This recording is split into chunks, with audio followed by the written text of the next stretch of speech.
Bienvenue dans notre MOOC sur l'art de raconter des histoires. Mettre à la portée de tous, gratuitement et sur Internet, des cours d'université prestigieuses, tel est le projet des MOOC. Le phénomène est récent.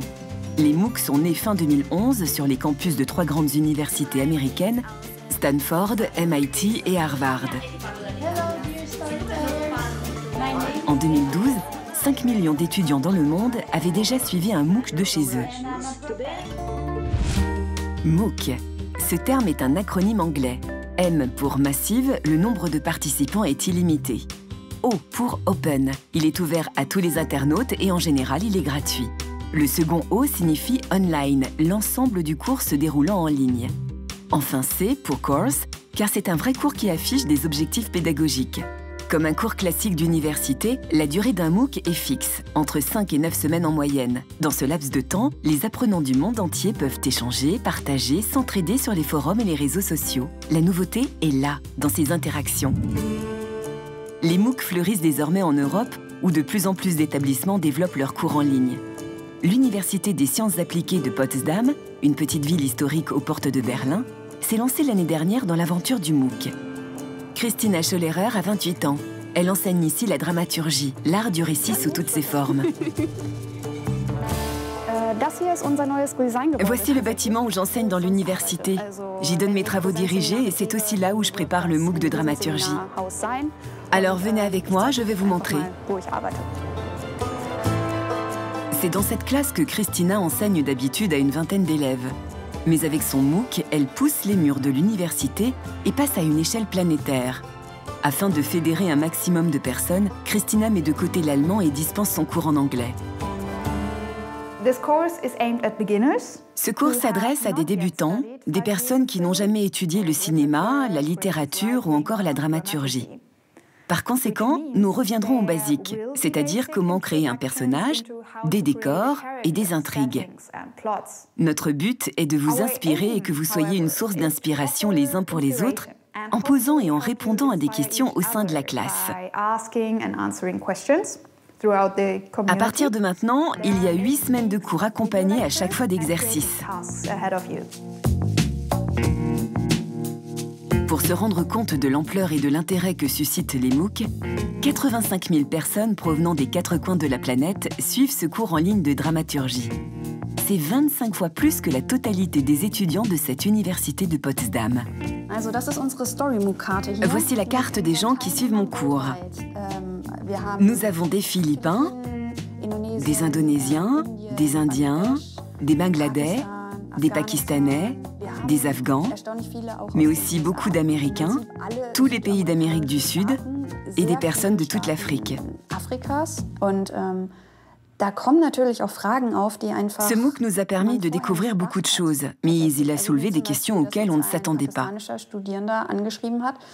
Par exemple, un Pakistanais nous a demandé comment accéder au MOOC autrement que par YouTube. Car les ressources vidéo de YouTube sont proscrites dans son pays. Il n'y a pas d'accès. Voici un autre élément. Regardez.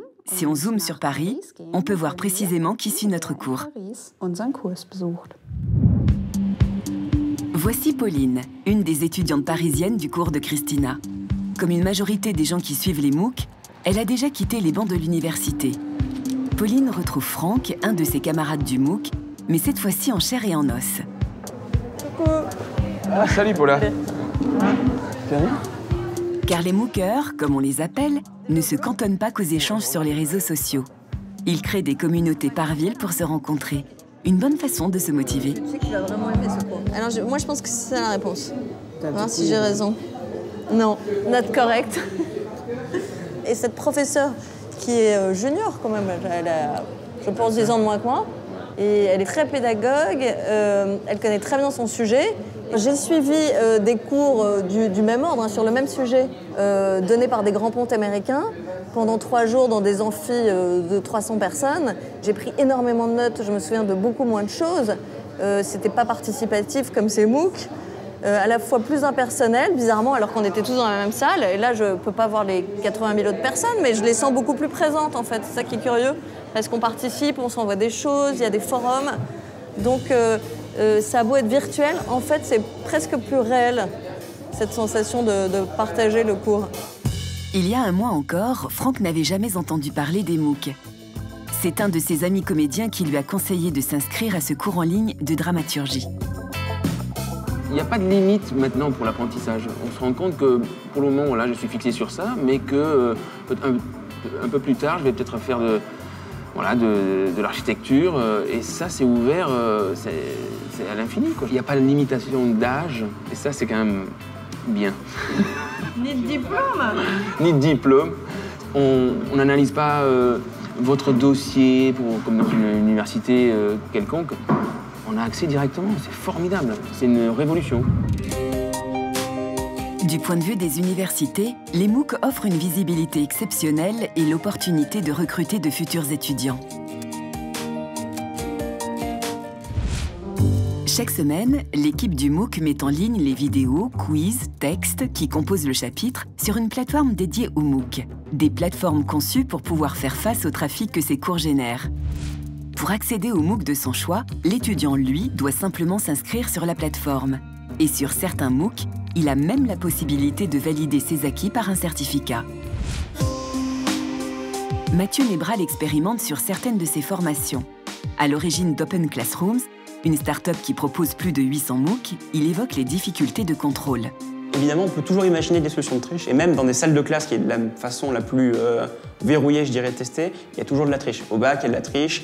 Il y a plusieurs approches en fait, pour tester la validité d'étudiants et savoir si c'est bien la personne qui prétend être. La première évidente qu'on fait, c'est qu'on lui demande son nom, son prénom, une pièce d'identité qu'on stocke de façon cryptée. Ensuite, ce qui se fait aussi traditionnellement, c'est de faire prendre une photo par webcam interposée de la personne qui est devant son ordinateur. Ça, c'est je dirais, le niveau 0 de la sécurité. On a aussi la possibilité de le faire passer directement dans une salle, surveillée.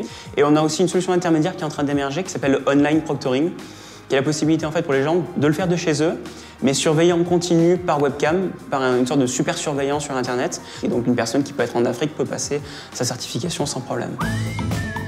Ces certificats auront-ils un jour la même valeur que ceux délivrés au sein des universités? Les MOOC vont-ils permettre dans les faits aux personnes les plus défavorisées de la planète d'accéder au savoir? Est-ce la fin du schéma classique de l'enseignement? De nombreux enjeux attendent les MOOC. See you soon. À bientôt. Bis bald und viel Spaß.